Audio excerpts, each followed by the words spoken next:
any material you give out or present on today should only be on things that were in your proposal, nothing extra. Okay. So if you're going to explain something further about what's in your proposal, that's fine. Good. Yeah. That's what we're doing. Okay, great. Absolutely. Great. Absolutely. We do have fire station, because the fire station's in the proposal and the scope's in there. Sure. So we're going to address that. Is that okay? We've got some ideas and thoughts, and some thoughts on what we would. It's not really a design of any type, but it talks about the site and the fire station and what you're looking. I think that's acceptable. Yeah. Okay. Yeah. Just to make sure I don't go off. Yeah. That's okay. Okay. Yeah.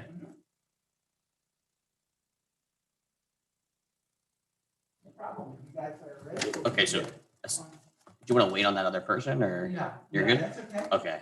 Well, I just want to welcome you all here for this RFQ number 2021-001 for fire station design.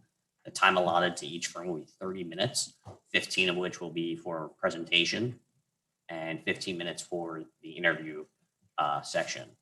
I'll track time. You won't have to worry about that. When there's about 2 minutes left, I'll let you know. Again, the presentation should not add any new additional information that was not already in your proposal. If you want to talk about the fire station that exists here, I think that's acceptable. And that's really it. And I'll just introduce everyone here, or go around if we want to. Chief Glenn, if you'd like to. Glenn Joseph, just consulting with the city on this project. Craig Hartman, Police Chief. Jeff Ramus, Building Official, Town of Highland Beach. Thank you. So and my role here is just to facilitate this. So this is selection committee, and I'll let you get started. I have one other question. Sure. Relating to what's in the proposal is we've included stations in the proposal, some of the past work we've done. Sure. And some of the slides we have elaborate on that station. With That's some fine. Details. That's fine. Okay. Yes. Okay. I want to make sure It's I don't. okay. Yeah. If I hear anything, I'll let you know. And if you hear anything in selection committee that is outside the scope of the proposal, please don't take that in consideration of your points scoring there. And then that's it. Okay. Yep. Go ahead. If you're ready, we'll start. We're ready. I'm Chris Zimmerman. I'm a principal and president of Cpz Architects. As you saw in our proposal, there's our team of consultants. We have MUEs with us today. They're our structural engineer, and Keith, they're here with us today as our civil engineers. We also have Gartech Engineering. They're our MEP engineers. A couple other people. We have a cost estimator and geotech and survey. So Cpz Architects, I'm the firm principal and owner. You have my involvement. We're a 17-person office, and we stayed this size because I can work on the projects. I don't need to grow to a corporate scale. 19 years of firm experience, 3 licensed architect. 75% of our work is government projects. I'm a licensed general contractor as well. We do have a contracting company. We only use that to help our clients pull permits. We don't build things, but we stay in the industry. And I think the thing that I'm most proud of here is with all the government work we do, in 19 years, we have absolutely zero litigation, none. That's our staff in the back studio. As you know, Highland Beach is here. We have offices up in West Palm and down in Plantation. So you're right there for us as far as serviceability. We do multiple jobs with a whole lot of different municipalities from Broward all the way up to Martin and St. Lucie. I'm the principal, 36 years of experience. I've handled over 25 fire stations over the last 25 years. Jason Hall's here with us today. He's been with the firm 16 years. He's handled most of all of our fire stations. So he will be your project manager because we want to keep that experience and knowledge right with you. And Joe Berry is another licensed architect in our office. Again, multiple fire stations. Joe's joined us over the last year and a half. He's there just in backup, just in support in case we need him, and some quality assurance and control. The Keith team, no stranger to fire stations here either. You can see the amount of fire stations they've done from the civil and landscape side. MU engineers, Again, you'll see multiple projects like the two middle ones. They're on most of our fire stations, so we've had a direct relationship with them for a long time. Everything we do is three-dimensionally done. We build our BIM models. We don't do AutoCAD anymore, so we build it in 3D. Gartech Engineering, they're our MEP. Again, their length of fire stations is extensive. And if you look at that bottom photo, that's what we like to do. That's where we work with our MEP engineers to keep that apparatus bay absolutely clean. We like to minimize what you see. Construction Management Services, they're our cost estimator. They've cost estimated all these fire stations for us, and we'll get into that in a little detail as we move forward. We work with the community. This was one in West Palm Beach, Fire Station 4 that just opened a little while ago, but we work with the community. We presented 3 totally different designs on the same floor plan. This is just architecture. And they ended up with this fire station. Community loved it, and it mission style because that's the history of the neighborhood. It fits their neighborhood. And it's tilt wall design, by the way, and we worked with a CM on that. We understand the statistics with firefighters' health and the carcinogens and the bad stuff and all that smoke. So we work with a hot zone design. This is known in the fire industry. You got a red, yellow, and green, just like it says. The red zone's the danger zone, an intermediate zone of yellow, and then into the safe spaces like the day rooms. Again, that just kind of explains it a little more, but this diagram's a little more clear. This is a past station we've done several years ago where we started this, and all the bad stuff's in the middle because that's where the apparatus, all the yellow zones on one side and the green zones on the other. But we've developed this even further, and this is what you see. We've looked at areas like boot wash areas, hand wash areas, locker rooms, vestibules, things that we can actually buffer it better. And there's our buffer zone now. It works really well to give you that anti-space between the bad stuff and the clean stuff. Design highlights, we do like to keep access from the inside the dorms as quick as we can get them out to the apparatus bay. It's all about response time. So in design, that's what we look for in all our new designs. We do things like individual dorm rooms, it's gender neutral. We do a lot of bifold doors now. They operate faster, less maintenance. And we've learned to put industrial type kitchens in that can be easily maintained and try to stay away from plywood cabinetry and things that deteriorate and make it easy to clean and keep good. But one of the things being in plantation, several years ago, there was an explosion in a retail center. It was a restaurant and it blew up. Bad scene. But what we found out is in those ranges, like here, the Florida Building Code doesn't require gas sensors. Not required. So now in our stations, as we design them, we go over and above code, and we're putting gas sensors in there. Who knows if there's an emergency and they leave and that gas stove stays on. Clean apparatus base. This is a past station we've done that you've had in the brochure. We do that through maintaining the ventilation systems that are different than normal. We use gravity vents on the top and try to put exhaust fans on the bottom. Here's an essential facility. We're just finishing up for Coral Springs. So your fire stations are all essential facilities, denoted as such with the higher wind ratings and things like that.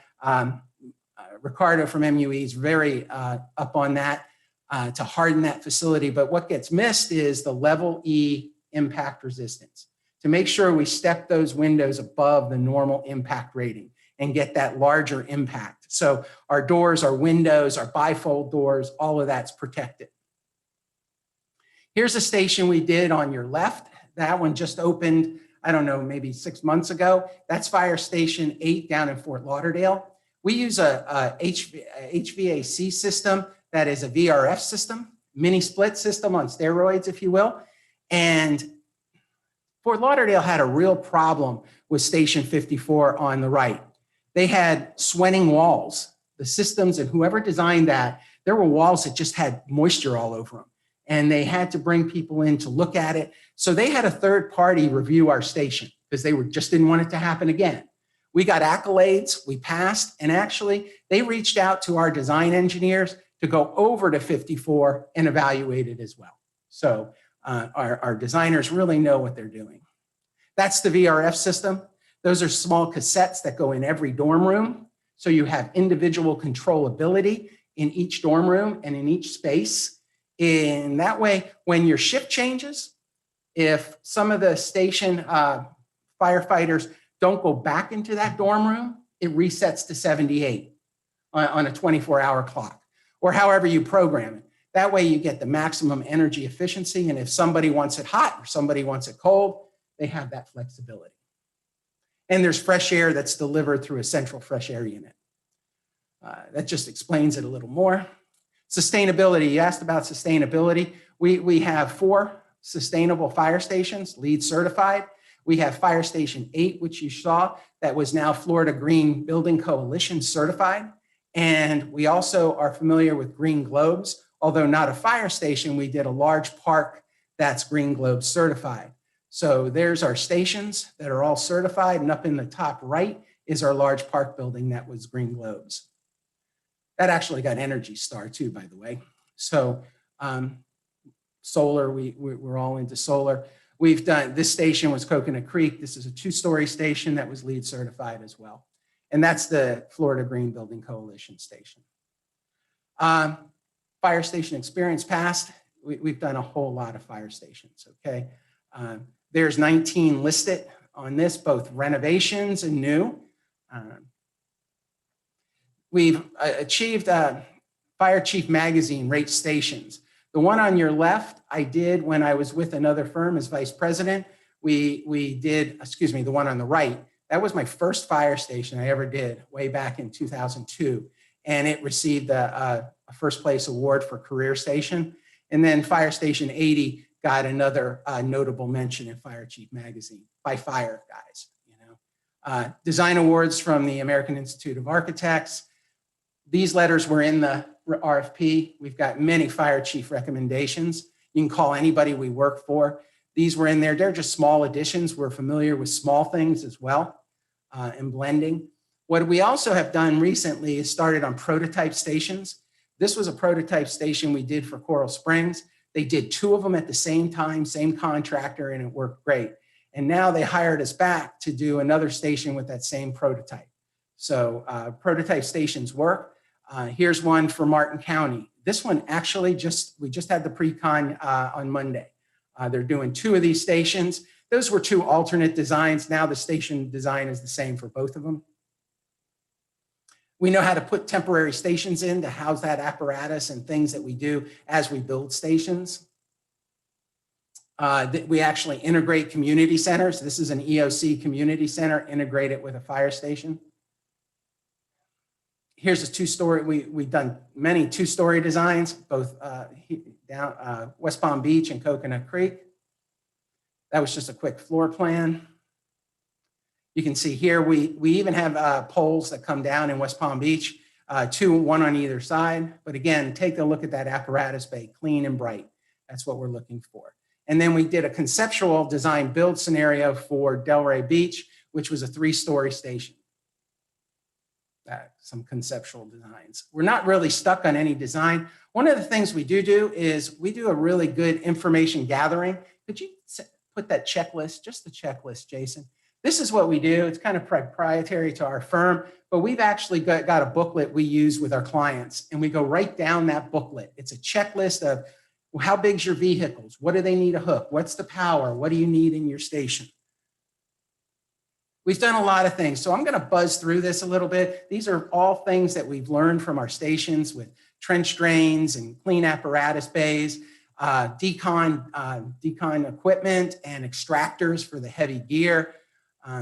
Roll-up hoses. We started to do this so you don't have a mess on the apparatus bay. Oxygen cascade units, bunker gear rooms, watch offices in the station that can view the apparatus bay, can view the apron, and can view the parking lot from one area. There you go. What do you do at the front door just as people come in? Things you do in the dorm rooms with sloped locker tops so they don't stock stuff up there and get messy. Gyms, always a gym. What's the flooring? How do you handle that? Get some natural light in there.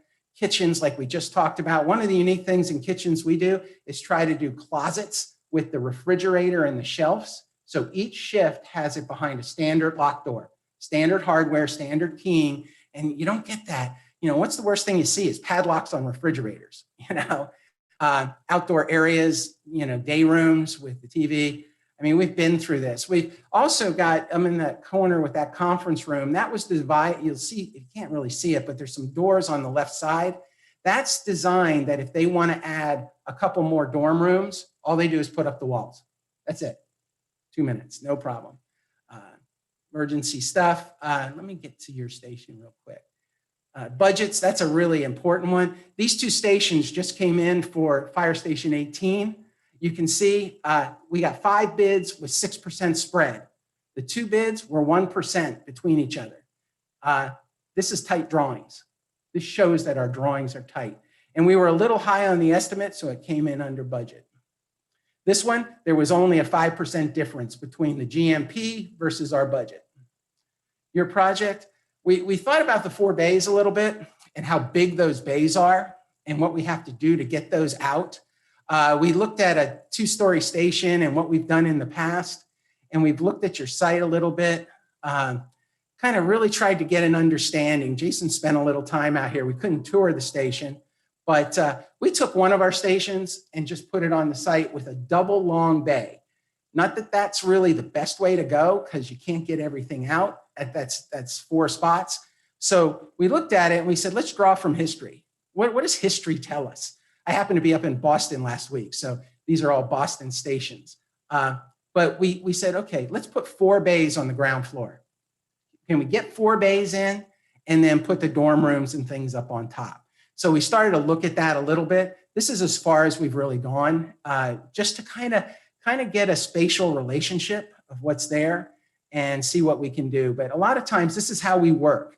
We take an aerial, we meet with our clients, we start to draw on past things, and then start to just overlay an aerial. Quick, simple, and able to go through 5 different scenarios very quickly.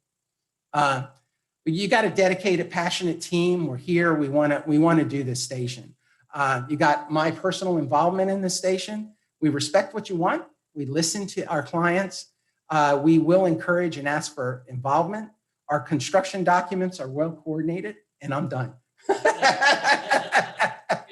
No problem. Sorry about that. You know, so.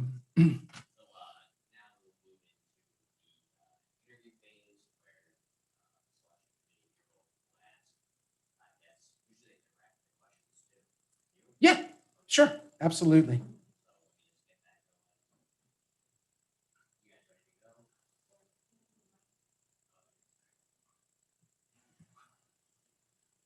All right, I will start the timer and whoever wants to start. Good morning. So you looked at our site, obviously you said We that. did. So what do you see as the biggest challenge or biggest concern doing this project right here? The tight site. The tight site with 4 bays.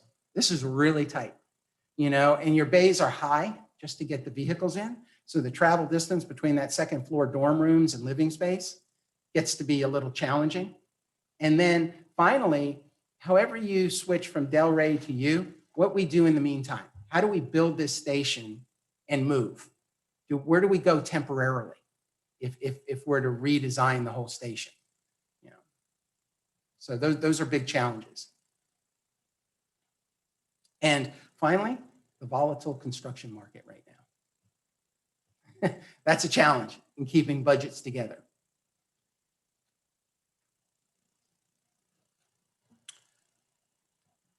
Okay. Question for you. Once a project starts and we're contemplating some changes or, you know, as things unfold, what type of system do you utilize to communicate with the town as far as having meetings and both looking at drawings at the same time? Do you use anything similar to Bluebeam where you can have a session going and we can be on a conference call and moving things around and marking things up? Or what type of communication do you use other than emailing PDFs back and forth, which has a tendency to get very complicated and We use Bluebeam all the time. okay. You know, we've even got Bluebeam kind of set up with some extra tools to pop things in and out of. So looking at Bluebeam and drawing right then and there over top of the plan. And we've done multiple things that way. And even having different sheet layouts, if we've got 2 or 3 different concepts and then trying to overlay them together, okay? So we're pretty proficient in Bluebeam and working online, although we're not opposed to having an in-person meeting as this thing moves forward too, with some old-fashioned sketch paper and markers, you know? Understood. And just, I guess, for the records here, we have a pretty clear understanding that we're going to lose some parking spaces, that this design is going to have to move south, that we're going to have to expand that building south. So I don't know if that's part of your, or if you're thinking you have to fit within the exact same blueprint that we already have, the footprint. Originally, just because we haven't had the pleasure of having the Right. conversation. So we kind of tried to stay on that same site, you know, without buffering into your parking. Okay. But if you're aware of that, then that definitely frees up a lot of what we're looking at doing. Yeah, I just wanted to make that clear. Oh, That okay. we're clearly expecting that we're going to have to lose some of our parking lot. And, That would be great. That would help the Okay. station tremendously. okay. We're not volunteering that, so let's not get. Well, you know, we just got to work back and forth through those things and see what we can do. Yeah, so one of my questions you've already answered about the hazmats and substances moving through the station, the zones that you've already designed into your current stations. From your recent projects, what's some of the most notable innovations that you guys done in the last few projects you've done, as far as either design, project management, workflows, communications, anything that really sticks out to you, something that you've done that not usually done by the people in your business that's notable to you? Or I tell you what we've seen in the past and what we do that I think is innovative is the air conditioning system. There's a new station just going in by us, and we didn't design it, brand new, and it's just using a chiller and the central air handler, and it's a problem. We've talked to the cities on that. So that VRF system, although you'll hear it is a little more expensive, okay? However, you don't have all the ductwork either. So, but it definitely, every station we've done that we've put that in has had accolades attached to it. The other thing that we've done recently that you saw up there was being able to do a prototype station. Not that that works for you particularly, but being able to design a station and having that city take that station and be able to use it over and over. Okay, that saves some dollars, especially on our side, on the design side. So it works for them. have you considered using any kind of sanitizing systems in the air conditioning? Because Yeah, I actually have a couple slides on that, and I knew I only had 15 minutes. So we do have some slides and some things we're looking at for stronger HEPA filters and UV lighting. And there's another system that we're looking at as well that works within the air conditioning system, okay? And then UV lighting, we haven't installed that yet in any station. It's just come out, and the last stations we've done is just this last station for Coral Springs, and it came out after the fact, and we've actually looked at changing some things, but they didn't want to go back to the drawing table. So there are some UV lighting out there that would be really nice to put in dorm rooms. You know, we have to be sensitive because we don't want to hurt anyone with the UV light, but be able to bathe that dorm room in UV light between shifts for an hour and be able to set some sort of control to that would really benefit everyone. thank you.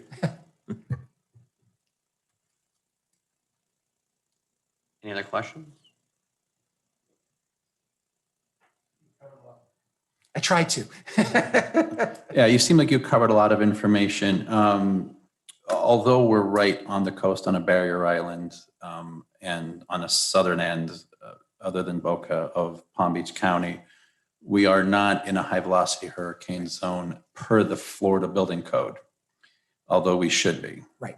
Has any of that been taken into consideration with the design as far as an essential facility at category 5? A perfect example, we just did one on Hutchinson Island. That one of those Martin County stations sits right on Hutchinson Island, right by the Marriott up there. And in talking with the county and designing that facility, it's designed as an essential facility as if it was down here. Okay, it's not worth it. The small amount of dollars you're going to pay in construction to have level E and all the others, it doesn't make sense not to. That's on the barrier island. Yep. It's right across from the Marriott, right there at the causeway that goes over.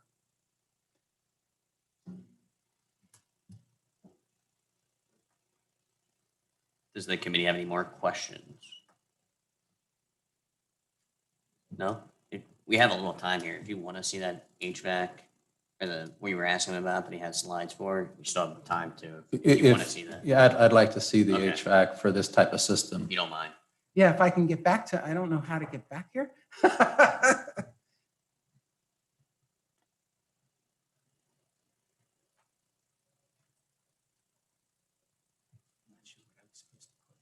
Do you know which slide? It's just bring it right. Can we go scroll through it? down? Yeah. Oh, Just- okay. It's actually just here. All the way at the end. It's like, I I can can, do this presentation and then you can just click through. oh, wait. Okay. And before you get started, if you could incorporate into this how you're going to, if these particular systems that I'm not fully familiar with, how it meets the requirements for outdoor air. Okay, no problem As at long, all. because they're all separate systems and You know, normally we would look at things like this, UV lighting in the HVAC and ductwork. You know, that would be one. Here's the, those are the cassettes and some of the plasma air things we're looking at. Where was that? Okay, those were some of the lighting. Let me go back up because those slides I had that I buzzed over real quickly. Where was that? Sorry. No worries. You know, I was raised in fire stations, so that's really important to keeping flu epidemics under control. 100%. Yep. So it's actually kind of critical. And with COVID and all those other things coming around. Right here. And I use this as the best example because all that flex duct you see, it is fresh air feeding these cassettes, okay? So what happens is, since the cassettes are like a mini split and there's no real fresh air that goes into that system, we put a package unit on the roof, okay? Pretty simple. We prefer not to do a package unit. Like in Martin County, we actually have that fresh air unit inside a room on the first floor, because it's only one story, and then feed the fresh air that way. We've kept absolutely everything off of a roof. But that fresh air then goes through the building. You can kind of see that with the blue is the supply and the green is the returns. So every mini cassette gets fed with fresh air. And the amount of air changes we're looking to do in that system is starting to go up. We just need to work with the VRF system to find out what's the maximum capacity of fresh air. Everything we've done so far hasn't increased the required fresh air, but as times are changing now and we're looking to flush the building a little more, is what can we do to increase the fresh air? And then how can we pre-treat that fresh air through a heat wheel or something else that's in that outside air unit? So there's ways to preheat it, pre-cool it, and help save energy, but get a better return on the fresh air that's going through the building. What kind of maintenance do you expect as far as changing of light bulbs, UV light bulbs, et cetera? UV light bulbs, from what I understand, are about a 2-year lifespan. So you do have to replace those. In here, your UV would be in your fresh air unit, you know, more than in your, you wouldn't have it in the cassettes because the cassette's recirculating the air that's there. That's why we reached out and started to look at the UV lighting stuff and what can I do to treat the space other than just HVAC.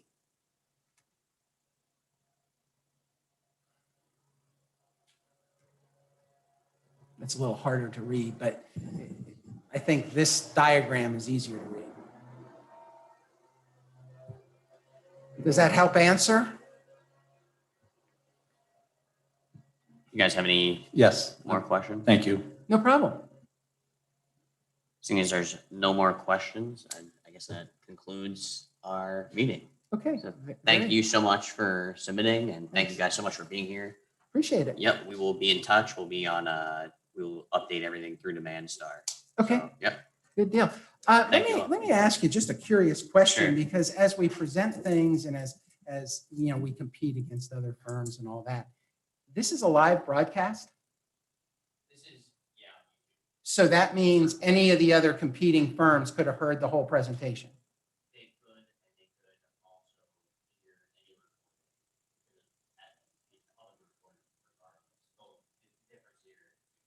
Yeah, they can see it and they can tweak their presentation before they walk in for the next. I'm just saying, usually, yeah. Yeah. And that's the first time we've done this, even through COVID, that it was an actual live broadcast. You know, they make it available afterward, but not during the actual presentation.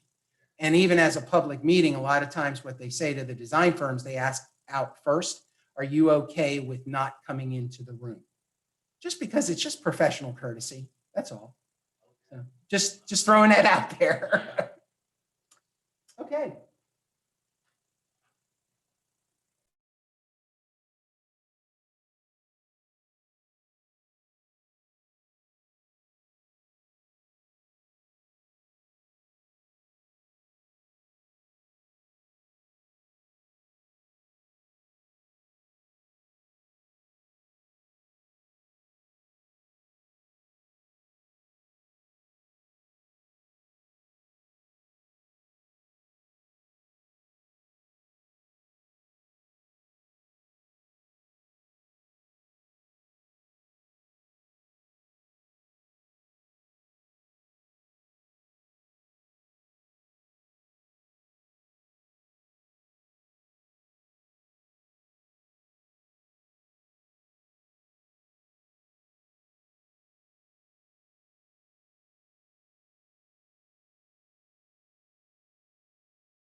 welcome. Thank you guys for coming today. This is for RFQ number 2021-001 for fire station design and presentations. Okay, my name is Eric Marmer. I am the financial services manager and the liaison for this committee. And if we could just go around real quick and introduce ourselves to everyone. I'm Glenn Joseph, a consultant helping with the project.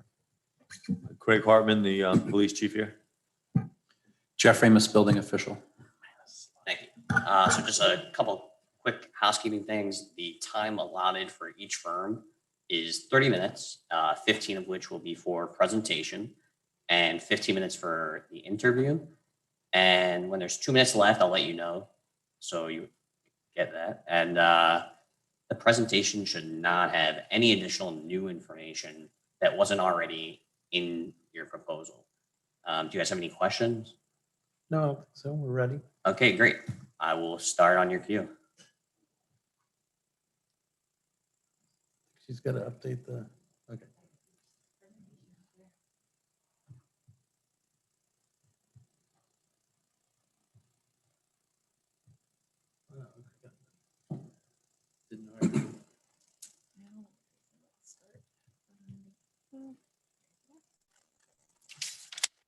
Good morning.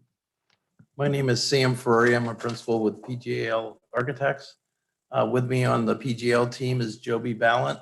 He's going to be our project manager, and I'm going to introduce the rest of the team because we're going to follow your criteria format so that it's hopefully easy for you. It's a little bit out of order, but I think the key things that separate why you should choose PGL are we're 75 years young, 75%. We're 75 years old. We're a national firm with 13 regional offices, and our office in Florida is in Boca, and we're about 10 minutes away with traffic. I think we made it here today in about 7. I live in the south end of Delray, and I ride my bike down your path every other day, so I'm very familiar with your campus, your facility, traffic, everything that goes along with that. And actually, a few weeks back, one of your nice police officers, I was riding late in the afternoon, and a thunderstorm came up, and I took shelter on the front covered area. The town hall was closed, but police officer came out to see what I was doing, and he saw what I was doing, and he said, "You're okay." So we specialize in municipal projects, and our real expertise is in fire stations. One of the things we want to talk about is our expertise in assessments, programming, renovations, and additions. And we're going to show you why we think that initial assessment is important, talking about budget, needs, all of that. And then we have a recent experience in South Florida with hardening buildings, especially in the coastal barrier islands. And I think, again, been by your facility, it's right on grade, really probably not hardened. So being 10 minutes away, we can be here on a moment's notice. Like I say, I go by here every other day. We can go by here every day if need be, and we're ready to work with you. So our qualifications, and since you had these in the books, I'm going to be pretty quick. You can see we've got an extensive list of fire stations. The important ones are kind of highlighted, and those are in coastal barrier areas or hardened facilities. Specifically, City of Fort Lauderdale, we did 2 on the barrier island. And actually the last one, Joby will talk a little bit about in a case study to actually having to raise the finished floor up and having to deal with the fire trucks going in and out. Just come at some of the imagery. Again, the importance here is we don't have a set architectural style. We'll fit in with a Highland Beach style, and I think that's important to have a cohesive town center. So we will work with you to develop that style. Joby is now going to talk a little bit some lessons learned and what we think are important issues that you and us as a team should address. Again, thank you. First of all, let's talk about contaminant control. I mean, NFPA 1500 has been doing an extensive history.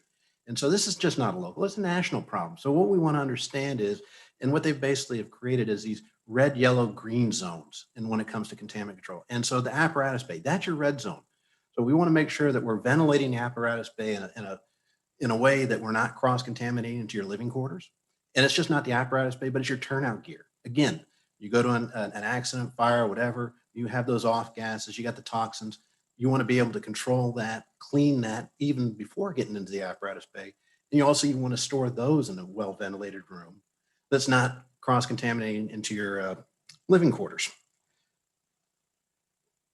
As we said, Station 54, it's right there on the barrier island. It was a station that we actually had to raise.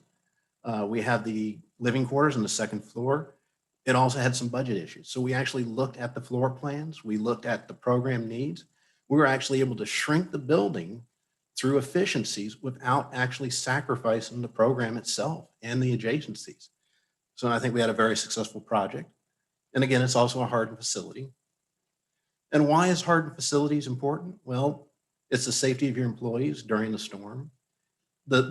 Just the dollars you may spend early on is way more valuable than having to deal with reconstruction or actually replacement after a storm. And of course, you want to have that post-storm response because you need to be able to be out there immediately to meet the needs of your community. And of course, again, we believe in very detailed schematics. The schematics can be very detailed notes, narratives. We want to be able to really document the systems. We want to be able to document the finishes. We want you to be able to have good pricing information from your construction manager, whoever that may be. And secondly, it also allows you to make early on decisions. What's really important? And that's part of that early on, because we want to be proactive, not reactionary. Again, Palm Beach County, this is a CIP, a 5-year plan. The team you see here today is the same team I'm working with. We're not only assessing 49 facilities, we're also developing prototypes of a 2-bay, 3-bay, and a 4-bay fire station. They may be brand new stations. They may also be replacement stations because of these detailed assessment reports. And like I say, I just have a detailed assessment right here, just simple graphic of what we're actually producing. And in that detailed report, it has recommendations and it allows the decision makers to make quality decisions. Are we going to do renovations? Are we going to replace? And again, what are we looking at? We're looking at vehicle movements. We're looking at the building envelope. We're looking at the structure. We're looking at the MEP systems. It's a very detailed report of not just documenting what's there, but also what are some recommendations? What can you do? And in the end, we have an as-built plan, elevation, site plan, and we also have a contaminant control plan. That's all part of the decision-making. And of course, let's face it, we've been in a pandemic. We've been in previous pandemics. There's going to be more pandemics. So even in our detailed assessment, we want to actually look at what's going on in the station so that we understand how are we ventilating the facility, how is filtration handled, and of course, we want durable and cleanable finishes. I mean, let's face it, what you're going to use to clean is not going to be very friendly. So we want to make sure that whatever we specify will actually last. Let's talk a little bit about our qualifications of our team. Here's our organizational chart. And with us today from Hammond & Associates, the MEP, is John Crumper, sitting in the middle, Jason Weber from Kimley Horn Civil, and Tricia Richter, landscape architect. And we're going to tell you those are key people. Not with us today, Mark Johnson from the Johnson Structural Group. He's on a federal response team down at Surfside, and I think he's got one more day down there, and so he couldn't be with us today. And you can see the other support members, and we also have other support members within the firm. The key is, Joby said, we've all done fire stations together. We're currently doing fire stations, so there's no learning curve, and we're ready to work with you. So we have a 12-step approach to our design process, and Joby talked about the first probably 3 items on that. It's the discovery, the programming, the assessment, the analysis. And so we'll kind of show you just an example of kind of how we do that. But there's 12 total steps all the way through, including public presentation, because you need to have buy-in of the commission as well as the town residents. So Joby touched on the expanded schematic design package. So when you get a construction manager, we can make sure what we're drawing can be buildable and the costs will meet your budget. And then all the way through to construction administration and the opening. We're going to be with you side by side all the way through. that investigation of existing conditions. We'll look for your as-built. If you don't have them, we can laser scan. We can do spot checks. That's all part of that assessment, looking at all the systems that are in place and how is the best way to expand your existing facility. So we talked about site assessment. We really just going to touch on two things. We know your site. We know that you're going to go from 2 to 4 bays. We think you have 5 bunks, but for this size station, you probably need 8. So that's something to think about. And so we did just quick 2 things in the dark. So you could build the bays to the south, and you could revamp the rest of the bays in the station for your living quarters. And again, the orientation of the bays will be important because of A1A, to whether you need to deal with the FDOT.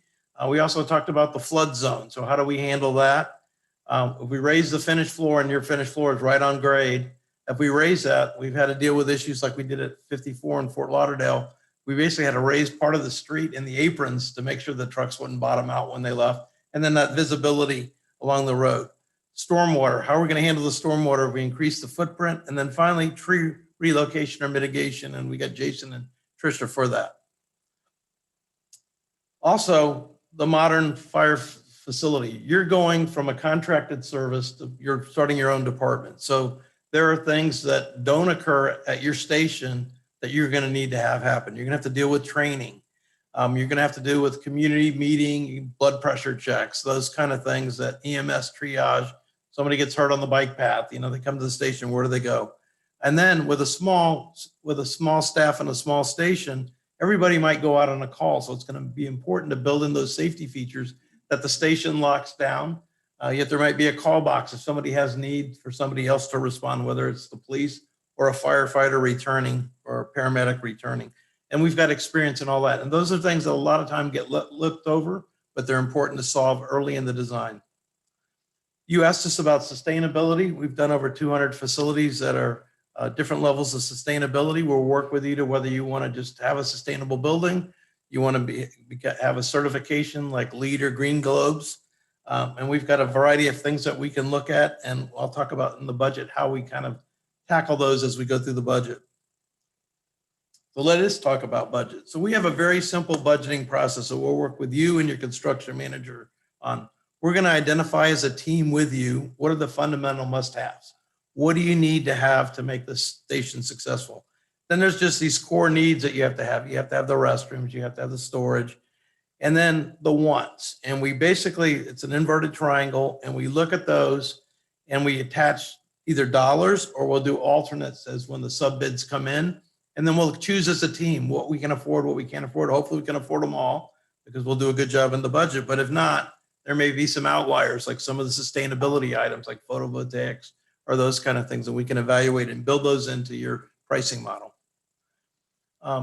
Communication, and reporting. So we use a cloud-based platform called Newforma.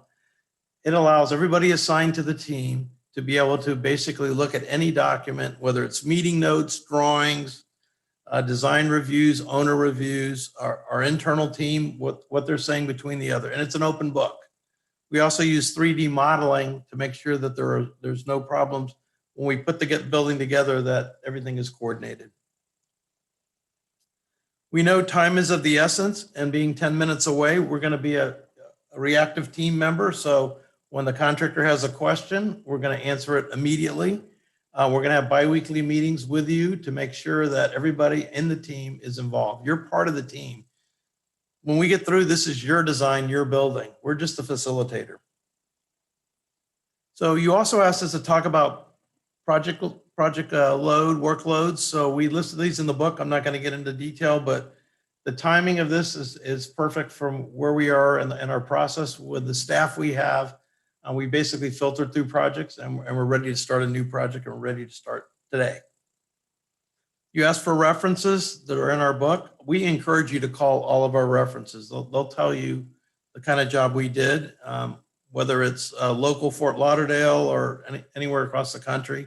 And again, we use those people that have worked on our other stations and other offices as our QA, QC background to make sure that they review our documents with a clean set of eyes that are not totally attached to the project, but they're experts.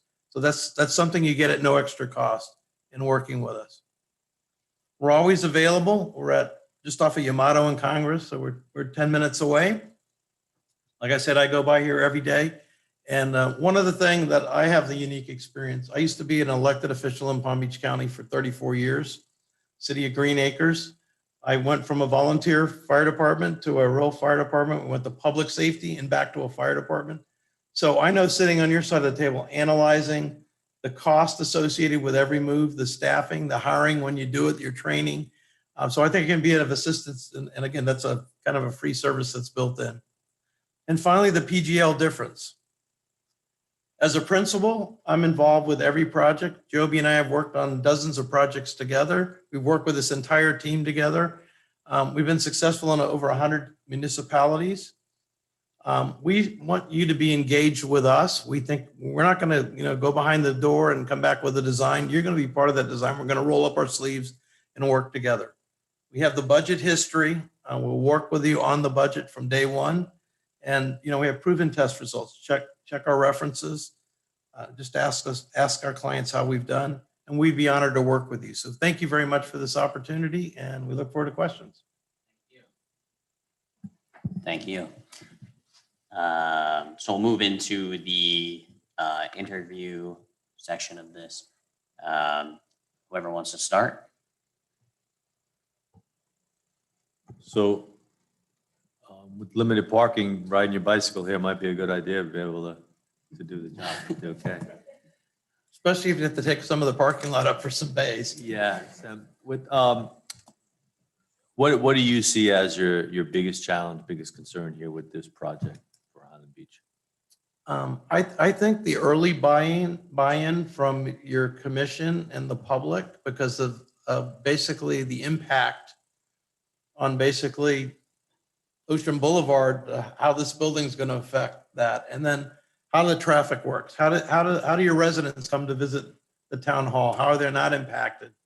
And I showed 2 quick diagrams with no input from you. I'm sure you've thought about this a lot, but I think it's those kind of little block diagramming that we do, and we get our civil engineer involved, because a turning radius is the fire trucks backing into a station, and they've been doing it for years here, but as traffic's increasing every day, and how do you do that? How do the trucks get off the road and then back onto the road? So to me, it's the site related. I think the rest of it, I've driven by, I haven't been through the building, but I've driven by walked by in front of the bays. You got to, at least the Bay Area is a sturdy structure, but it's probably, barely fits the newer trucks. That's from my Green Acres experience. When you buy a truck, you got to make sure it fits in the station, and you want to design the stations to the trucks you're going to be acquiring. So I think it's that technical side, but also the communication side. And we're firm believers in open communication, so that anybody, whether it's one of your residents, they want to come to a meeting, they want to have input, we'll take it. Thank you. What are plans, or how involved will you be with determining how we're going to maintain a fire department while building a fire department? That's a great question, and a lot of the knowledge that I have is reading the little neighborhood newspapers I could drop at my house, because I know Delray services you now, and I know I think they have 3 years, or just under 3 years left. So time is going to be of the essence to get your new facility, hire your staff. But I think creating a plan to how that's going to work and understanding it before we really do the detailed drawings. And I'm sure that's going to take working with the city of Delray and their fire department, how you can service it. One of the thoughts, and again, these are thoughts in the dark without any input from you, is, maybe we put up a temporary cover for bays outside the building and do the renovate the existing bays into the living quarters, get that kind of out of the way, or maybe even build the other building and just have that somewhere else on the site. I don't know, there's off-site locations, probably not. There's not a lot of room here, but I think tackling that issue at the beginning will lead to the success, but that's going to be that'll be your residents' questions. They're going to show up and go, wait a minute, you're going to build a station. Well, how am I going to have my service? What if I call the paramedics? Are they going to be coming from Delray? I'm sure they don't want that. So having a plan will be important. So you kind of touched on it in your presentation, but I'd like some more detail about how you plan on, there's a lot of discussion in the literature about contaminants, cancer and all that stuff. How do you plan on managing that workflow to reduce and improve the health of the firefighters inside the station? Give me some examples of what you've done in the past. Again, that's a very good question. And actually that is I would say that's one of the foremost concerns I always hear from fire departments. So how do we look at that? Well, NFPA 1500 has been really addressing this aggressively and just recently, probably the last few editions. So what we got to understand is basically there's 3 zones, a red, yellow, and green zone. Green zone is basically, that's your living quarters. That means no contaminants. Your red zone, that's your apparatus bay, your bunker gear. That's what we kind of call the hot zone. That's basically, that is all your contaminants. So what we want to do is we want to make sure, and we've done this, we want to make sure we have full height walls. We want to make sure that there's no way that air can infiltrate between either let's say the apparatus bay and the living quarters. At the second time, we also want to be able to exhaust those bays continually. There's code, and then there's more than code. And we want to be able to make sure that we're pulling in the fresh air in a way that we're getting cross ventilation. We've done that with the Broward County facilities. We draw the air in low. Actually, we exhaust the air in low so that we're picking up all the gases, everything that's kind of lingering down at the 2-foot level. So we want to get that out of the building. The second thing we also want to do is we want to provide a vestibule. We want to provide an airlock between the apparatus bay and the living quarters. And of course, we want to make the living quarters, we want to make that positive pressure. So we want to make sure that it's pushing out contaminants. And again, it's all about contaminant control. That's just the mechanical systems, but I think you can also, through programming, with like the creating the vestibules is one way of dealing with it. And of course, how do we deal with the decon? Every once in a while, there could be some very messy scenes. So we want to be able to enter in a decon room, maybe from the outside. And we're actually doing that right now with our prototypes. So you can actually, you have a place where you can wash the gear down. You have a separate bathroom that's not part of the living quarters. And then you can exit out of that into a vestibule without having to, again, further contaminate the rest of the station. And of course, high filters is always a positive. Any considerations for communicable diseases floating around the station as far as flu and those kind of things? I think where that kind of comes in, and I think, and it's kind of tough because it's basically, it's a home. You want everybody to be collaborative, but you don't want everybody to be cooped up. I think what I like is the individual bunk rooms. It's actually walled space. Yes, you could kind of coop up, but again, that's your kind of what I kind of call a safe zone. We can do things through higher MERV filters.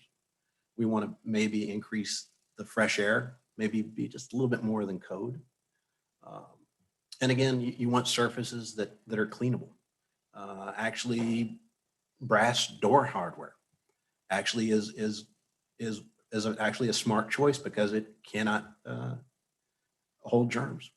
So that might be a thing to consider. So there's little things. It's all the little things that add up that adds to the safety.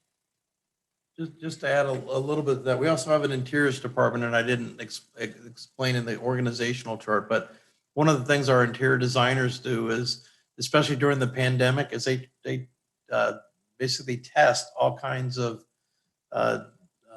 disinfectants, cleaners, because all these manufacturers will come in and say, oh, our products are color fast, they're not going to lose anything. And to be, when you have that person in your office and you say, okay, we're going to do this to your material, that's important. So they're proven and tested is our point at our own local level, not relying on somebody else's test. You said you're currently doing other projects now? Are you currently doing other fire stations? Yeah, so we're doing, for Palm Beach County, we're in the assessment period. There's a 5-year period. So we're doing assessments and we're finishing up. I think we have the last assessment and this group going out. Then the county's going to evaluate those and determine by cost to whether they're going to remodel, fix, tear down. And we've come up with a prototype design, a couple of different ones based on the site. So we're kind of in, I'll call it a holding period until those really kick off again. So that's why I was saying the timing is perfect for us to jump in on this. And if you know anything about Palm Beach County, they're slow and steady. Are you doing the designs for them as well, or just the? The prototypical designs, and then we'll do the last phase in like the years 3 to 5 will be the actual renovation designs. Joby's more entailed with the actual schedule, but Basically, what it's a 5-year CIP program. So what the county has done is they've identified 14 of their most problematic stations. They could be from 45 years old to just 10 years old, and we're sitting there scratching our heads. So we do a detailed assessment, and actually we're going to document the conditions as they exist. We also put in what we think are recommendations, and all our recommendations and assessments is based upon current building code, your program requirements, NFPA 1500 when it comes to contaminant control. Yeah, that's basically, and it basically, what it does is it allows you to make an informed decision. Is this station justified for renovation? Because what they want is they want a 50-year facility. So is it justified for a renovation, or we just saw so much problems and they just outgrew it in just 10 years and it's a tear down? we can leave them a copy, right? Probably don't want to leave a copy because it is proprietary. But if From a if you- concern of security. But if you'd like to see it, we can let you see it. But this one's dated July 2nd, so they're hot off the press. And like I said, there's a whole period for the county to do their review and before they move forward. And it's at least probably 6 or 8 months before that happens. So You've seen our timeline on. what we yes, have here. from what I've read in the newspaper. So, I mean, it's, I think we're comfortable with that and comfortable working with you to accomplish that. I think that's the challenge, is keep it moving. And again, talk to our references. We keep the projects moving. Another question concerning communication with the town for RFIs and so on and so forth, where there are potential changes, construction problems, especially with renovations. What type of system do you use so that we can collaborate instead of sending PDFs back and forth and everything?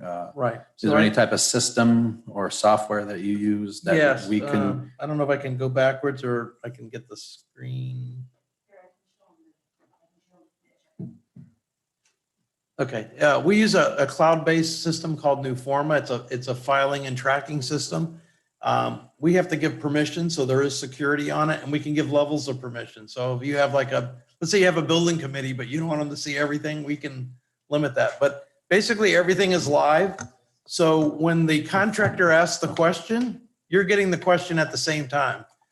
So there's no, we're not trying to hide anything there. And if we're, dialoguing with the contractor saying, break down this price or whatever, you're seeing all that. So you're seeing us working in live time, and it's up to you to how much you want to take in. All right, so we can have a conference call where we're on the computer looking at what you're moving around or we're moving around, and we have the ability now, since it's cloud-based, there's different permissions. Does that mean that we would have to purchase a seat for Newforma? There's no purchase. We just basically give you the link to get in, and you tell us let's say you want your commission to be able to see the progress prints, but you don't want them to see all of the dialogue because you'll be afraid it'll slow the process down.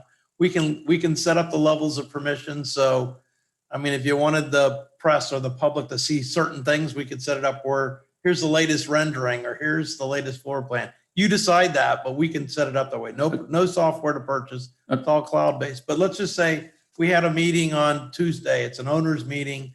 And 2 days later, you're like, I can't remember what happened to that meeting. The meeting minutes will be posted. Dialogue from what happened to that meeting by agenda item will be up there. So, and let's just say you need to bring in a consultant to, that may have not been part of that meeting because you want to take it further. All the data is there for you to digest at whatever level you want. So the town would have the ability during one of these meetings to, from their side, cloud a part of the drawing and put a note and say, please verify this? Yes. Okay. We have about a minute and a half left. If there are any more questions? One quick one. Your last few projects, what are some of the most notable innovations? Design, workflows, project management? What are some of the things from the most recent project that you're most proud of? I think we're most proud of our, the way we communicate with the clients. I think if you check the references, I will say, and I've been in this business a long time, in the old days, the architect would get their instructions or their program, they go away and they'd come back and say, here's the design. Do you like it or not? We're open, and so it's a process. So like I said, we're just the orchestrators. When we get through, it's really your design. So whoever you have involved in that committee, we're talking about spatial relationships. Joby talked about vestibules. So somebody's going to go, oh, vestibule, you're adding, 50 square feet to the building. How are we going to pay for that? So like in Fort Lauderdale, we just basically reorganized the parts, and we were able to eliminate a lot of what was just circulation space and put it into useful space. So that's what I'm most proudest of is the ability to work as a team. And that team includes your group, to be successful. And all our consultants are involved in those calls, and again, you can post like questions, so we don't have to wait to the next weekly meeting. We can do it like live. So it's like, oh, I just thought of this. There's a permit going down the road where they're going to put a turn lane in, and how's that going to affect the civil? You don't have to wait a week to find the question. You can post that. And so that's what I'm most proud of, is just our adaptability, from old school to today's time. And that concludes the interview section. Thank you so much for coming here and submitting a proposal. We really appreciate it. And any updates will be posted on the Vanstar. Let us know if you have any questions or anything like that. And thanks again. So I think so you're going to do a public deliberation, or you're going to do that? They're all public. The selection committee, we decide on 9 a.m. tomorrow, I believe. So Okay. we will post So that. you post it, we can go 9 online a.m. and watch the. It'll be on YouTube as Okay. well. So catch it there, or come in if you want. All right. Thank you very much for Thank the you. opportunity. We look forward to the opportunity to work with you. Thank Have a you. great day. Thank you.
My name is Eric Marmer. I am the Financial Services Manager and a liaison for the selection committee for RFQ number 2021-001 for fire station design.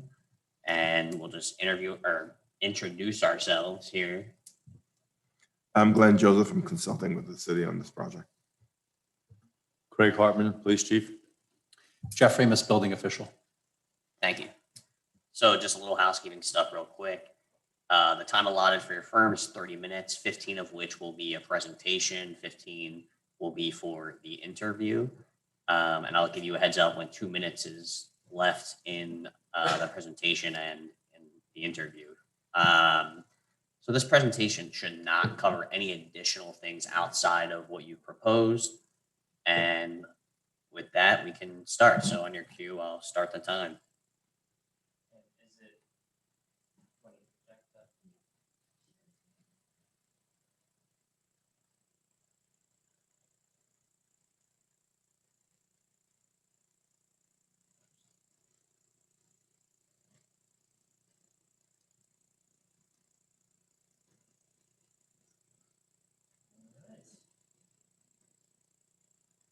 Well, thank you for the opportunity to be here. We're really excited about this project. And we are a 30+ person firm. We have a lot of services that we'll cover in this. This would be administered from our Miami office. And today, Jason Jensen, principal in charge. I don't just come to interviews. You'll see me at meetings involved in the design. It's very important to be in close contact. Jeff McDowell. Jeff McDowell, be the project manager on the architectural side. I've worked on over 10 fire stations in the past 8 years, and that's really been what I've focused on in my professional career. In addition, we have Javanka Samariba, who is the interior designer. Typically, we do all the furniture finishes for all of these projects. And then rounding out our team, this is a team that we have at least 10 projects currently with this team. So a very close-knit team that we have great relationships with, and they are all extremely local and know this project. A little background about myself. My first project is Randall's Island Training Complex for New York City. This was rebuilding the fire department after 9/11. And so this was my first project as a professional, and really ingrained into me a need to serve and give back and make sure that that ultimate sacrifice is reflected in all the best facilities that we can design. So we focus this firm on this particular typology. You can see over 30+ fire stations, and 6 of these are on barrier islands. So all of the flood and characteristics that you're dealing with, we have dealt with at other locations. And we always design to the municipality. So you see a wide range of looks and varieties. That's because we tailor this to you. We're not bringing you just a cookie cutter. We want to make sure that we tailor it to the location. Couple of highlights. We have an extreme focus on maintainability and sustainability. So Fire Station 8, LEED Gold project, and really exemplified sustainable practices. We'll dig into a little bit more. Dunedin Fire Station 61, beautiful display of their original fire engine for this municipality that they restored. And those have been included in multiple fire station design awards that are nationwide recognition for these projects, and really focusing on sustainability, maintainability, and some unique training sections of those facilities. So when we look at sustainability, making sure that this is a maintainable building, that you don't have to come back and paint it every 8 years. 90% of our fire stations will never have to be repainted again. So think about that savings every 8 years, that you don't have to repaint and revisit those. So you can see perforated panels, the exposed structural brick. In this, we collected the water with the butterfly roof, brought that to a cistern. We're able to use that on site. We're able to collect the rainwater. These are pervious pavers. So the systems that are directly around the fire station we don't have room for retention ponds here. So this is a system that we can collect and help mitigate some of the drainage. We know that injection wells are typically what we would be using here to address water retention. You see the photovoltaic cells.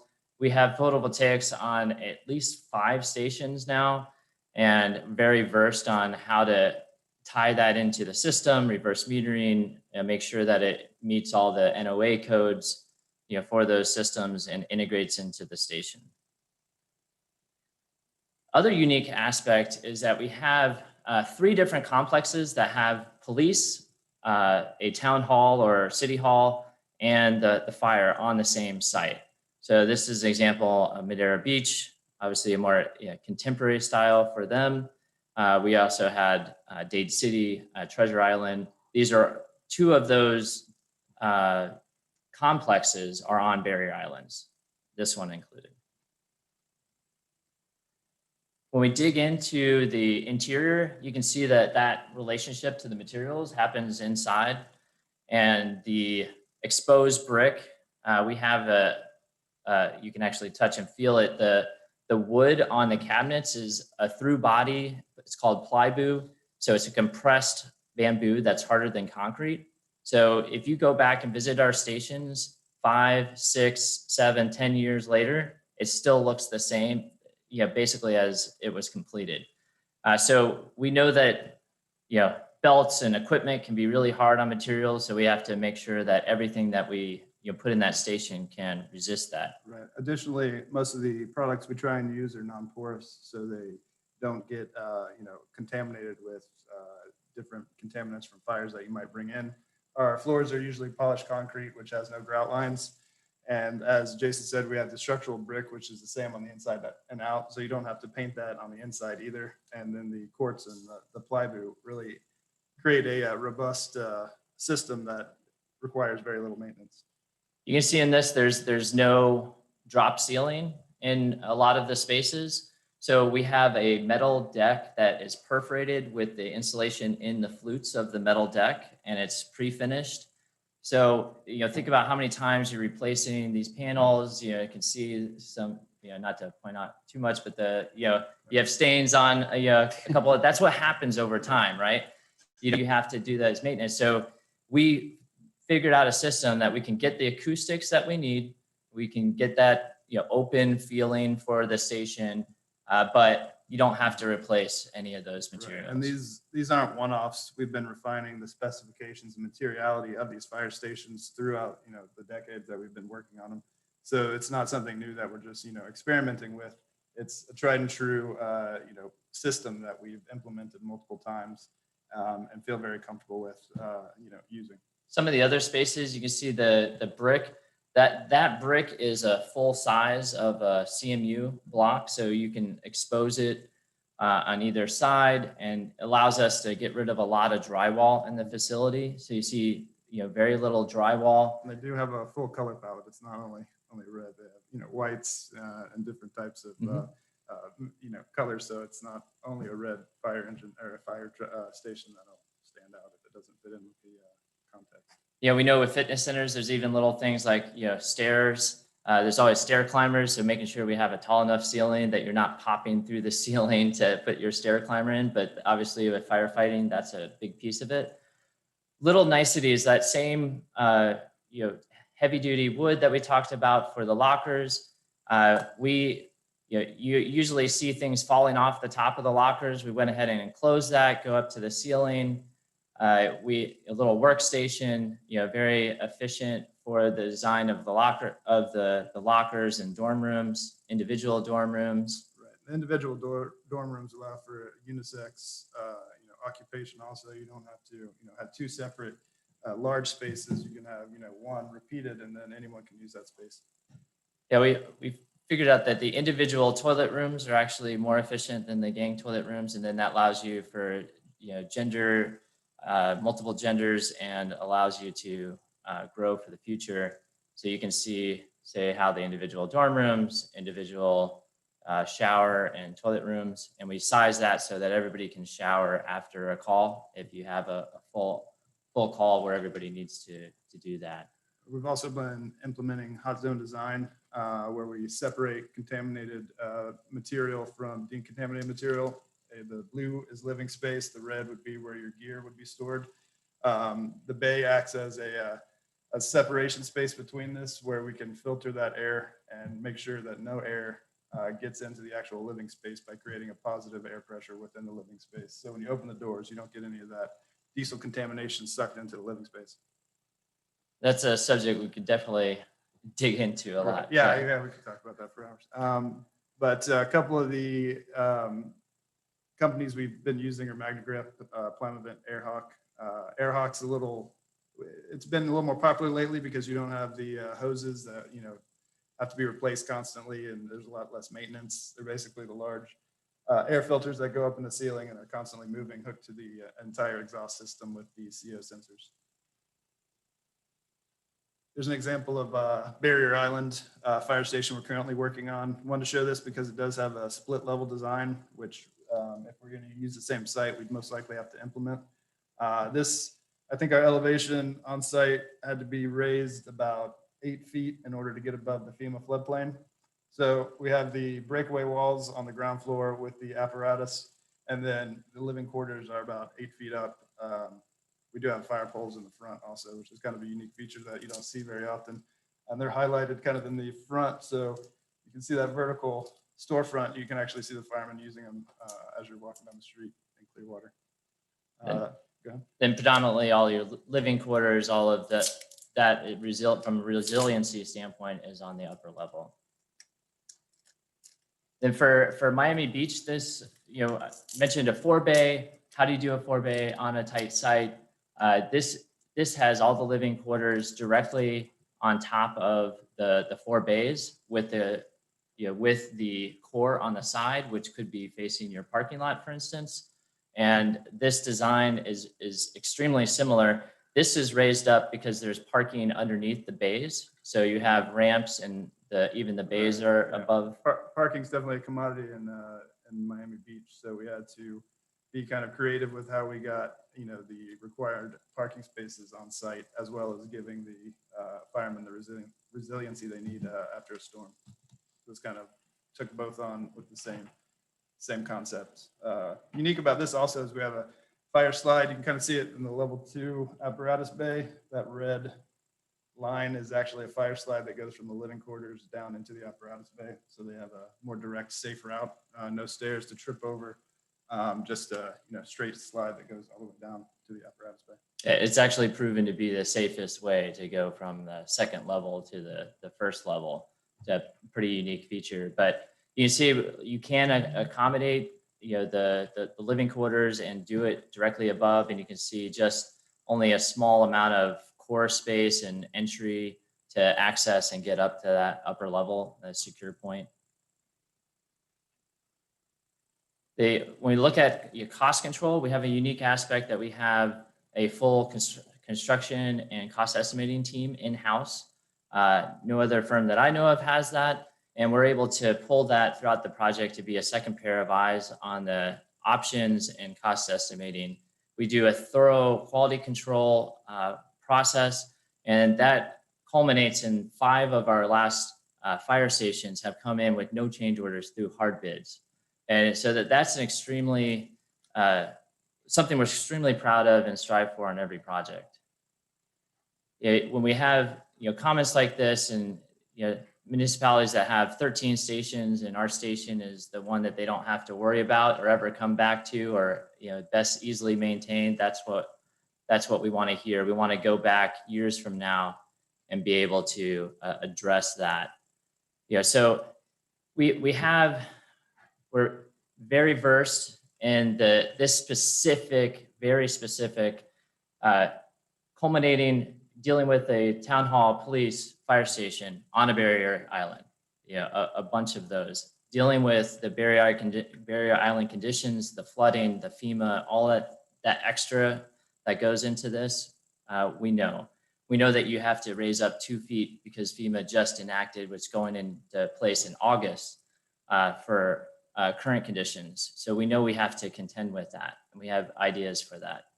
The maintainability, the healthy environment that we provide, our real focus on making sure that this building is a tool and it's a good home for the station. That's a unique part of the fire station.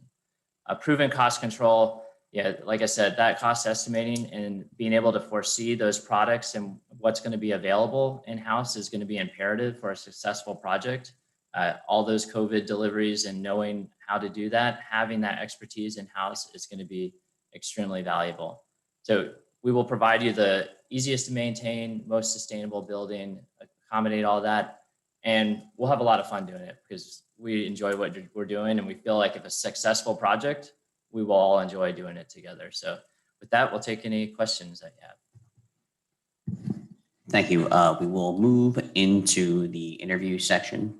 Whoever wants to go first, I will start the time. We have 15 minutes. Question on the use of the block for exterior and interior. How is that affecting your energy efficiency So there's with the system that you use? So we inject insulation into the bricks. The bricks themselves are denser than a typical block. So there's some value in there. But we fill all the cells, so it's completely a filled system. And there is another layer to the system that you can do brick insulation with the outer layer of brick to have a separation between those two layers. That can give you an additional layer of that. So in addition to that, we also have for waterproofing, it has approved waterproofer plus embedded flashing at every course, not every course, but at every bond beam. So any water that will accumulate inside will get ejected out of the exterior of the block before it can be pulled into the actual interior of the block itself. All right, so it's set up more like a traditional block system where you have the air gap that would collect the moisture and go out the weep holes. Right. But Okay. if we don't do the cavity wall, they also have a system that goes within the block that catches any moisture and then ejects it out. So even if you don't have that, two width wall, you have the single width, and then there's a plastic flashing at, basically on all where any water would stop on a bond beam that catches it and then kind of shoots it out the wall so it doesn't come into the building. But there's multiple systems that can be implemented and will usually vary depending on the location and the climate and how we're exactly using it. You talked about sustainability. Any innovative stuff with the eco-friendly and energy efficient materials that you're using in the firehouses now? yeah, the one thing that really isn't realized enough in LEED is the maintainability of those materials and not needing to replace them. Our buildings are designed for 75 years. So this building will be intact for 75 years. So not needing to replace all of those materials. The bamboo is a rapidly renewable resource, using that for the millwork, for example. We use the mix in the concrete we're very aware of. With some of the, obviously the reflectivity of the roof, the photovoltaic systems that go into that, accommodating that. Other mechanical portions of that we're highly sensitive to, energy recovery wheel. We're making sure that we're addressing COVID related issues. So we have the inline UV for the mechanical systems. We also have UV that's in the general lighting that you can essentially disinfect the entire area. So you're pulling through, you're addressing that, you're able to have the intermittent UV within the space to have that disinfectant. And we were doing this before COVID. This is, we were always honed on trying to, be really reduce the cancer, any type of invasion into the living space we want to cut off. So we've been really working with this a while. It just happens to really address COVID as well. Right. In addition to that, we also try and do filtered clear story lighting. So you get a lot of natural lighting in the day. Most of the fire stations have the light sensors on the inside.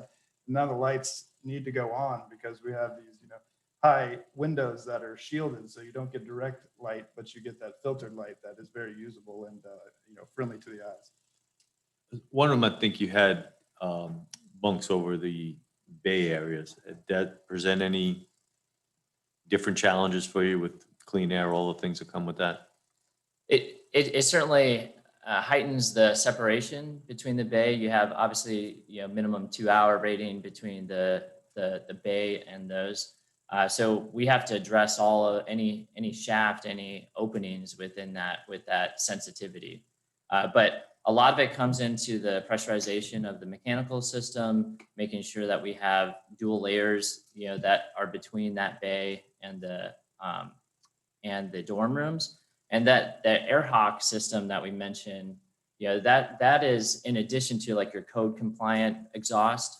So that's not that, that's in addition to that, that is really, sucking that any contaminant out before it starts infecting or getting into any of the systems. Yeah, that's the comment we always get from the fire chief or assistant fire chief is, we don't like the magnet grip because there's always going to be the guy who's got to put it on the exhaust, who's bent down there and sucking in the fumes.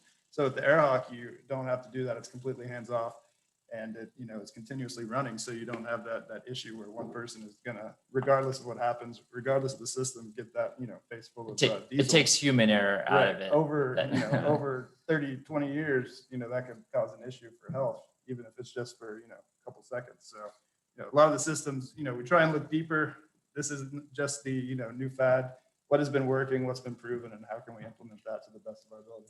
So with the air hawk, do you have any data on how effective it is compared to say magnet grip or Not Well, that I can quote. it's hard to affect it as far as like, data on like people, firefighters getting sick and like that being attributed exactly to that. But you can measure the air quality.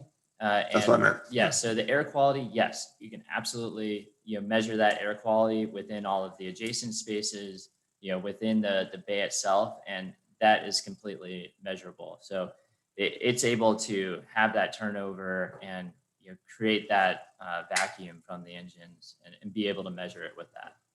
Cool. Yeah, we know for this site, certainly, with how close in proximity everything is, this is a Rubik's Cube. That Miami Beach, that's an existing tight site as well that we had to, configure in. So we know that we're going to have to address that 2 feet of rise. We're going to have to get the footprint to match, with the station. You're going to have to back in and make sure that you can address any slopes with that. So you will have to have a couple breaks in the slope to be able to make sure that that goes in correctly. And then, help create a nice facade to the parking lot that plays well with the rest of the complex here. So you're not going to have an entry, like a pedestrian entry from the street anymore. It's most likely going to be from this side. So we need to address, all of that. But that Rubik's Cube is something that we really enjoy, fixing or creating. But it's a tight space. I actually have, I have a couple more questions. Next one is separation of the zones in the bay with living space. Now we've discussed about 2-hour separation above, and Right. But what are we doing if you have everything on the same level? How are you addressing separating like a red zone from a green zone? With that, it has to do a lot with the how you differentiate the air pressure. So you want to make sure you always have a lower pressure in the apparatus bay. Understood. Yeah. That's the biggest way, because those doors are going to go in and out a lot. So if you have anything sucking in, it's going to suck it right into the living space. So it's very important to have that positive pressure on the inside and blow it out. And then also kind of separating the how you clean things. So the extractor, gear dryer, and a normal washing machine for uniforms would be separated in that space in the hot zone. That way, all your sheets, bed linens, and anything washed that's not contaminated won't accidentally get cross-contaminated in the wash. Little stuff like that is what we try and do to make sure you actually get a separation between the two. This shows how that on the two-story scheme, you have that direct adjacency. You also, for EMS, you have your storage for medicines and locked storage directly next to them. And those are all on their own HVAC systems. Usually we'll implement a mini split or a VAR system where none of the ducts are going to cross. So any ducts going into the bunker gear room won't be connected to ducts that go into your living space. That way, there's no way that cross contamination can happen. Okay. Next thing is, and I'll come back to me, but I just have these last two and that's it. You had a comment that you had put up there, a testimony from a fire chief that said, hey, we love the fact that we're not replacing AC units all the time. Mhm. So what do you do different that accomplishes that? Is it just because it's new or is it? No, this type of he's system? saying that after quite a few Okay. years. There's a few things that we have done, more of a Daikin type system, Okay. variable refrigerant. So there's some redundancy in there, but we also make sure that we're splitting it to the dorm rooms because if you go into any fire station dorm room, it's 64 degrees in there. So making sure that that system is tuned to be able to accommodate that separate than the rest of the station. So having that flexibility, the Daikin and the variable refrigerant systems allow for a lot of that flexibility. And it also, if you do have a unit, you're replacing a smaller cassette versus replacing an entire unit and being out of commission. Right. And Okay. they're also much more maintainable too, because you just have the one condensing unit outside. You don't have 8 different condensing units that are constantly going down, and then you have to come out, replace that one, and then the next one fails. This is just the one unit with the variable refrigerant. So if anything happens, it's much quicker and easier to fix and maintain than having, So three air handlers can be on one compressor in Right. this type of system Okay. for everybody else. And the last question for me today is going to be about communication on RFIs with the town and keeping us in the loop. Do you have the ability to have a conference call where we're all looking at the same PDF drawing and each one of us has the ability to place markups or put Absolutely. I mentioned we have that construction and cost estimating. So we've taken a lot of the best of that type of project management. So we use Procore, if you're familiar with that system, in the design phase. Procore? Oh, Procore. So it's a cloud-based management. So all the drawings are on there. You'll never have to keep a drawing or a paper or meeting notes. Everything is on there. If anyone has a comment on a drawing, you can make it on there and send it. And then with all the technology that we have now for communicating with Zoom, if you want to stay at home and do that, you can do that.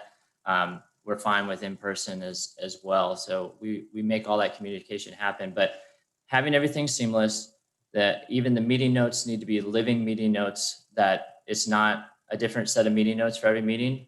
They build on each other. So if somebody's not there, they know what happened, and keeping that communication running throughout the process, being very proactive with it. Right, as well as it's a database for all communication, RFIs, submittals can all be in one place. So if you needed to check on a submittal, you could call me obviously, but you wouldn't necessarily have to. You could go to Procore, find that submittal and download it yourself, or It'll tell you how long it's been waiting and who's involved for it. Okay, and since it's cloud-based, we wouldn't have to have matching software. We can just go online, pick up a drawing, make a comment on it. Yeah, no special software is Right. required. You Okay. just, log on. You'll have certain things that you can access, RFI submittals, drawings, and then you would find it and just download it at your leisure. We have 2 minutes. Okay. All right, I just wondering, because we never have RFIs in projects. That's very rare, right? Yeah, we won't have any of those. We've had as little as 12 RFIs on a project. Oh, I've several hundred on some. We like to limit that. Yeah, We- it can be a lot of work, so it's better to Yeah. get it up front. Does anybody else have any questions? I want to make sure that we don't miss anything. The only other thing is, what do you see as the biggest challenge or biggest concern in this project? So you have two concerns. One is tight site, having a team that knows how to work with that site and all the different components and make sure that you're not stepping on anybody else's toes, even during construction, be part of that phasing. have the knowledge on the construction side to help administer that so it doesn't interrupt the rest of your services, even administering a temporary fire station during this, being able to do that. And then being out ahead, having the knowledge of constructability, what's being delayed, what's available, and then will that all be maintainable and sustainable at the end? So I feel we're more in tune with, fire stations is our passion. This is what we do, but having the construction side and really having our finger on the pulse there allows us to get ahead of any of those and be a real partner to the construction manager when that comes. We have time for one more question if anyone has one. Well, this took all the time, so I'll just ask one simple question. It's your meeting. What are you most proud of in your last few projects? What are the thing that sticks out? Workflow, design, innovation. What have you done in the last few projects that really sticks out in your mind as being something that you're really proud of? You want to take one? I would say just being able to, all the fire stations are important. It's like, which is your favorite kid? It's fire station is very rewarding typology because a lot of these guys, this is their second home and they, need a good place to live. So the first time they come in and, see the new space that, we were able to provide all of us as a team, it's, it's a very impactful moment. So I think that's one of the things that, I'm very proud of. Just the fire station 8 that we showed, that was the lead gold. And the lieutenant for that station, I ran into him, almost 8 years after it was completed. He had retired, and it said, he was thanking me like after the fact. It was like, he lived in it for so many years, and it's just like, I've never had a whole career, a place that really, respected us and, felt that I wanted to be there the entire time, and that the building kind of reflected the job and the passion that we had, and, wanted to actually live there. And so to hear that after, I think that was my most proud moment, surely. It's not the ribbon cutting, it's the guys that are using it. Thank you. With that ends this session. Thank you guys so much for coming today and for submitting a proposal to us. And with that ends it. So thanks again. We got printouts. Do you want me to, for you, if you wanted to? Yeah, you can pass those out if you want. Okay. Any updates or anything, it'll be on Demand Star. Okay. So I'll keep you posted. This I'll is give you just- my card. This is what we showed you on